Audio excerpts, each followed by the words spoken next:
여러분 지난주는 우리 누구에 대해서 공부했습니까? 스불론, 그죠? 스불론, 낯선 이름들 하나씩 배우고 있는데요. 오늘은 이사갈입니다. 이사갈. 예. 이사갈. 예. 이 사람은 뭡니까? 이사갈 사람입니까? 예. 제가 이런 농담하면 썰렁할 줄 알고 있었습니다. 자, 여러분 이사갈. 이사갈은 여러분 그 뜻이 값을 주다 이런 뜻입니다. 값을 주다. 이 값을 준다. 이런 이름의 뜻을 알려면은 그의 태어난 배경을 우리가 공부하지 않을 수가 없지요. 야곱의 이 두 아내의 이야기로 또 스토리로 또 들어갑니다. 레아가 낳은 첫째 아들 루벤이요 들에 나갔다가 이 합한채라는 열매를 따와서 어머니 레아에게 줬어요. 이 합한채가 뭐냐? 이 가지과에 속하는 작고 노란 열매를 합니다. 이 열매의 여기 열매의 즙이 인간의 번식력을 강화한다는 미신이 그 당시에 있었던가 봅니다. 그래서 이 약초를 딱 받고 나니까요. 동생 라헬이 난데없이 언니에게 찾아와서 합한채를 달라고 요청하는 거예요.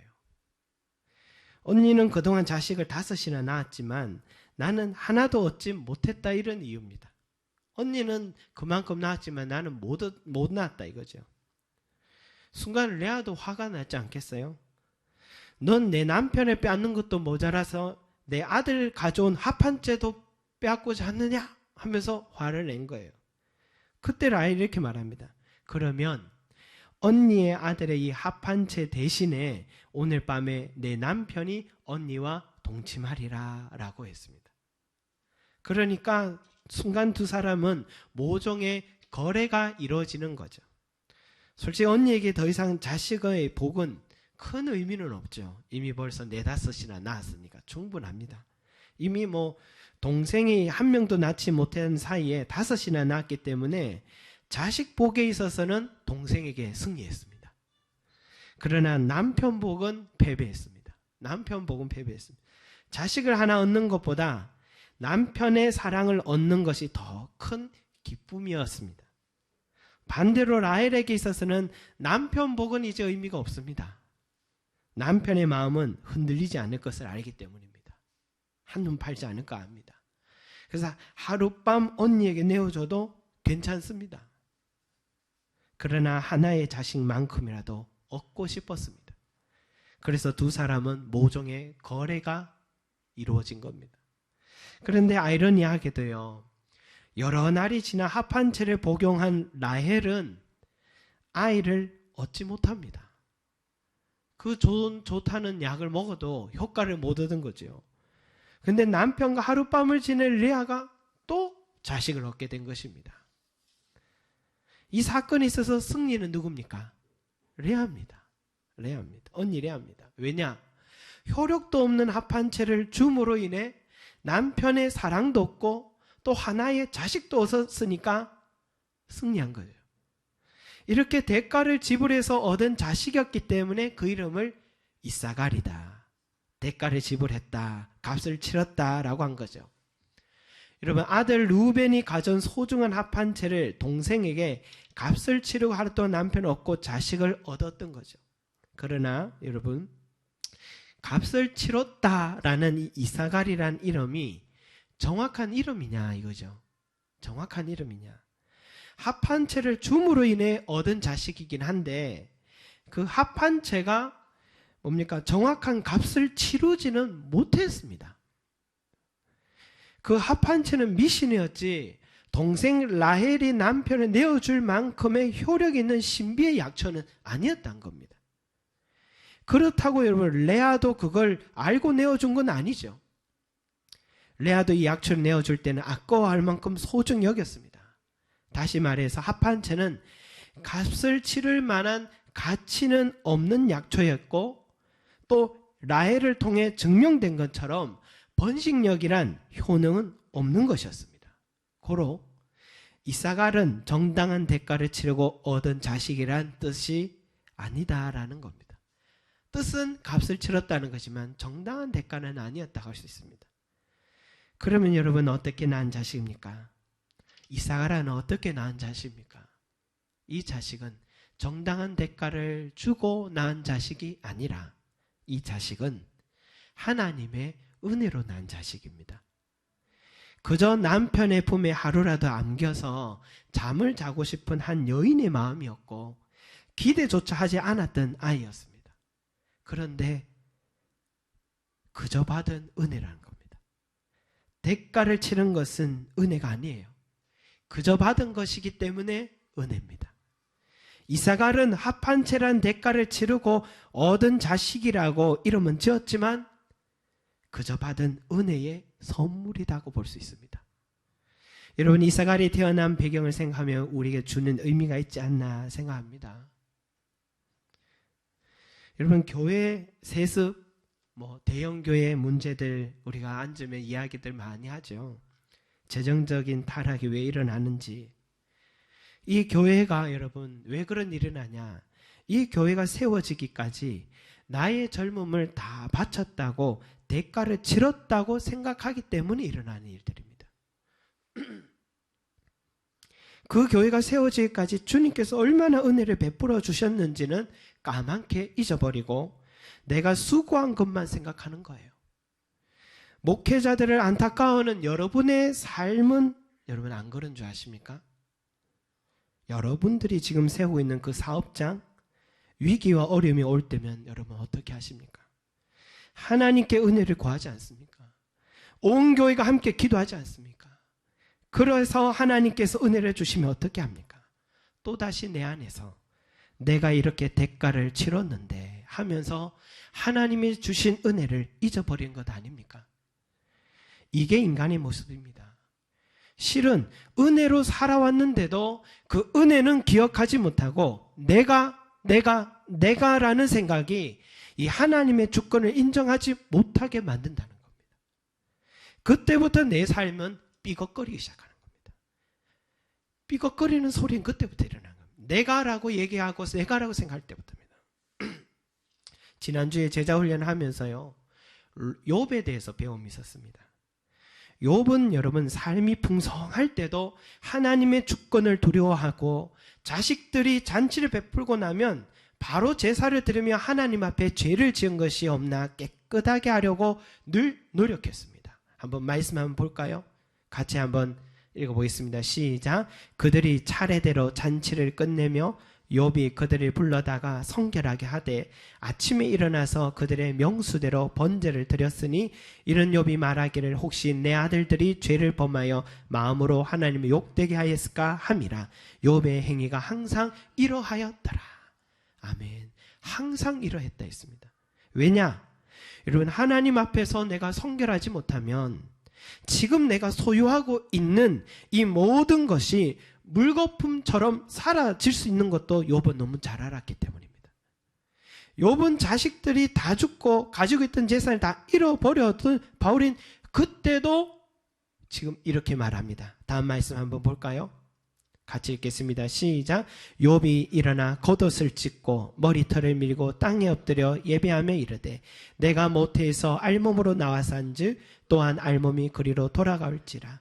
주신 이도 여호와시요 거두신 이도 여호와시오니 여호와의 이름이 찬송을 받으실지니이다. 아멘. 결론은 하나의 문장입니다. 여호와의 주권을 인정하는 삶.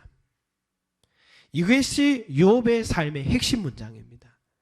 그래서 그가 다 잃고 난 뒤에 욥의 행위를 성경이 이렇게 표현하죠. 이 모든 일에 욥이 범죄하지 아니하고 하나님을 원망하지 아니하니라. 아멘. 여러분, 물론 내가 땀 흘리지 않는데 일이 될 수는 없습니다. 밤이 맞도록 수고하지 않았는데 여기까지 내 삶에 올 수는 없습니다. 대가를 분명히 치렀습니다. 그러나 내가 밤이 맞도록 수고한다고 해도 하나님께서 은혜를 주시지 않으면 그 모든 것들은 허사로 돌아간다는 겁니다. 농부가 씨를 뿌렸습니다. 싹이 자라고 벼가 되고 무르익기까지 농부를 자식처럼 이 벼들을 돌보죠. 그러나 그것들 자라게 하는 흙 속의 영양분과 하늘에서 내리는 비와 햇볕과 농부가 잠든 한밤에도 성실히 일하시는 하나님의 이 손길이 아니라면 농부는 가을을 맞이할 수가 없는 겁니다. 농부도 수고했죠. 나름 대가를 치렀죠. 그러나 그 농부의 수고와 대가에 비해 하나님의 일하심은 헤아릴 수 없는 은혜가 있다라는 사실입니다. 그런데 사람이 이것을 잊어버립니다. 이러한 하나님의 주권을 인정하지 않음으로 인해 그 입술에서 불평과 원망이 일어나는 것입니다. 본전 생각도 나고 내가 고생하고 힘겨웠던 시간들만 생각나고 푸념이 나고 내 안에 있는 그 가시가 내 주변 사람을 찌르기 시작하고 하나님도 잃고 사람도 잃고 결국 그 삶이 고립되는 것입니다. 이것이 하나님의 주권, 하나님의 은혜를 잊어버린 삶의 결과라고 볼 수가 있습니다. 그러나 욥은 주신 때도 모든 것을 잃어버린 때도 여호와 하나님의 주권을 인정하여서 그 입술의 원망을 끊어내고 사람과 환경에 대한 불평의 싹을 잘라냈더니 어떻게 됐습니까? 마지막 42장에 가면 이런 말씀이 나옵니다. 같이 한번 볼까요? 시작. 여호와께서 욥의 말년에 욥에게 처음보다 더 복을 주시니 그가 양 14,000과 낙타 6,000과 소 1,000결이와 암나귀 1,000을 두었고 또 아들 7과 딸 3을 두었으며. 여러분, 욥기 처음 시작할 때 욥의 재산 내용이 나옵니다. 내역이 나옵니다. 근데 마지막에 새롭게 욥의 재산 내역이 나오는데 정확하게 갑절의 축복입니다. 자식은 왜 똑같이 10명이냐? 주님의 품에 먼저 10명이 있으니까 또 10명 같아요. 여러분, 내 삶을 한번 가만히 살펴보십시오. 매사에 짜증이 나고 사람들이 싫어지고 환경을 탓하고 불평과 원망이 그치지 않는 것 속에는 내가 했다는 이 생각, 하나님의 주권을 인정하지 않는 무서운 영적인 교만이 들어있다라는 것, 이것이 지난주에 우리 제자훈련을 통해 배운 깨달음이었습니다. 대가를 지불했다는 이사갈이라는 이름은 정확하지 않습니다. 이사갈을 낳게 된 것은 하나님의 전적인 은혜입니다. 레아는 바라지도 않았는데 주신 하나님 은혜입니다.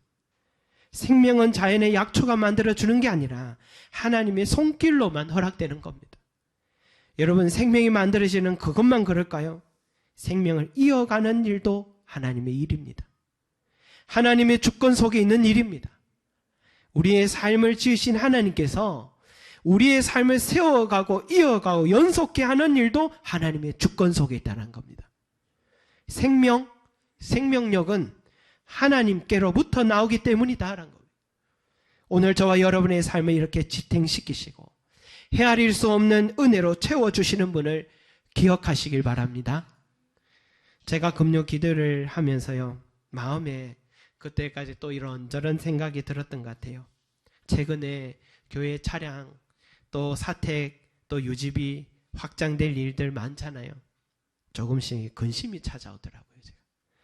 저의 계산으로 지금까지 교회를 세운 것은 아니기 때문에 앞으로도 그렇게 하실 거라 하는 믿음은 있어서 진행하기는 했는데 저도 인간인지라 이 마음의 작은 짐처럼 느껴지는가 봐요. 그런데 기도회를 하면서 제 속에 드는 생각이요. 대강아, 그 큰 차량을 주신 분이 누구냐? 대강아, 그 사택을 만들어 주신 분이 누구냐? 그 큰 일들은 하나님이 하셨다고 하면서 왜 매월마다 크지도 않은 금액들을 염려하고 있느냐 하는 마음이 저에게 찾아오더라고요. 여러분, 이게 영적인 모순입니다. 이게 모순입니다. 어느 부분은 여호와의 주권을 인정하면서 어느 부분은 작은 것임에도 불구하고 여호와의 주권을 인정하지 못해서 내 마음에 끌어안고 사는 것이, 이것이 모순입니다. 영적 모순이라는 겁니다. 사랑하는 여러분, 여호와의 주권은 삶의 전 영역에서 일어나는 부분인 줄로 믿습니다. 이것은 은혜를 잊고 저것은 내가 해내야 한다는 것은 여호와의 주권을 인정하지 않는 태도입니다. 이것은 우리에게 엄청난 위로와 기쁨을 주는 깨달음이라 할 수 있습니다. 나와 내 남편, 나와 내 아내와의 삶은 괜찮은데 우리 자식들은 걱정이 된다? 첫째는 걱정이 안 되는데 저 둘째가 걱정이 된다? 여러분, 여호와의 주권을 부분적으로 인정하는 것입니다. 내가 새벽 날개를 치며 바다 끝에 가서 거주할지라도 거기서도 주의 손이 나를 인도하시며 주의 오른손이 나를 붙드시리다. 참 좋아하는 말씀인데요. 여러분, 주의 손은 안 미치는 곳이 없습니다. 주의 영은 우주 모든 영역 속에 충만하신 분이십니다.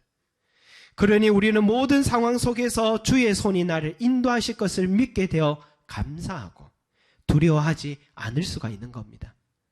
그러니 우리는 어디에서 무엇을 하든지 그곳에도 주의 영이 함께 하시기 때문에 염려하지 않을 수 있는 것입니다. 과거에도 그분의 은혜로 살아왔고 지금도 그분의 은혜로 살고 내일도 하나님의 은혜로 살아가게 될 것을 우리는 믿습니다. 그런데 왜 내일 일을 앞당겨서 염려하십니까?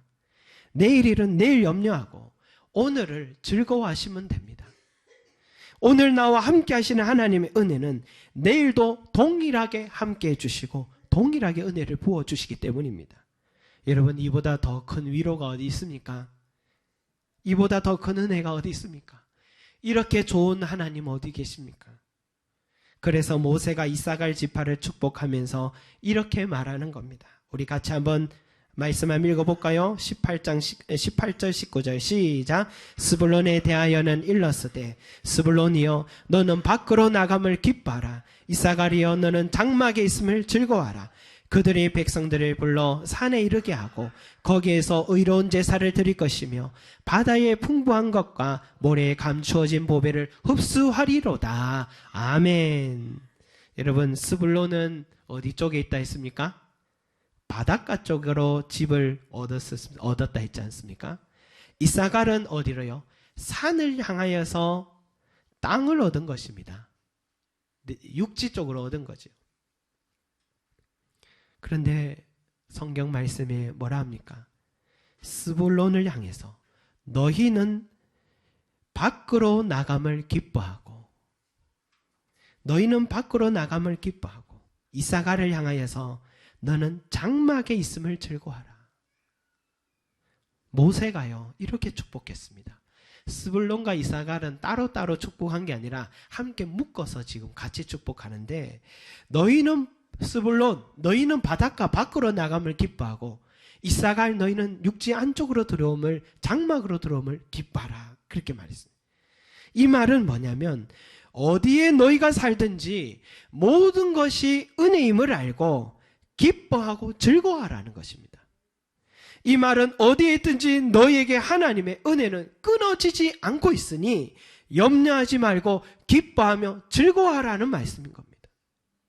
바닷가에 간 스불론을 향해서 나는 왜 이렇게 동인천 지역으로 와서 이 짠바람을 맞으면서 텃세가 심한 적에 살아야 하나 하고 불평하지 말고 저 바닷가의 모래 속에 있는 보배들에 감사하고 바다 속에 있는 풍부한 것들에 감사하라고 지금 말씀하시는 거예요.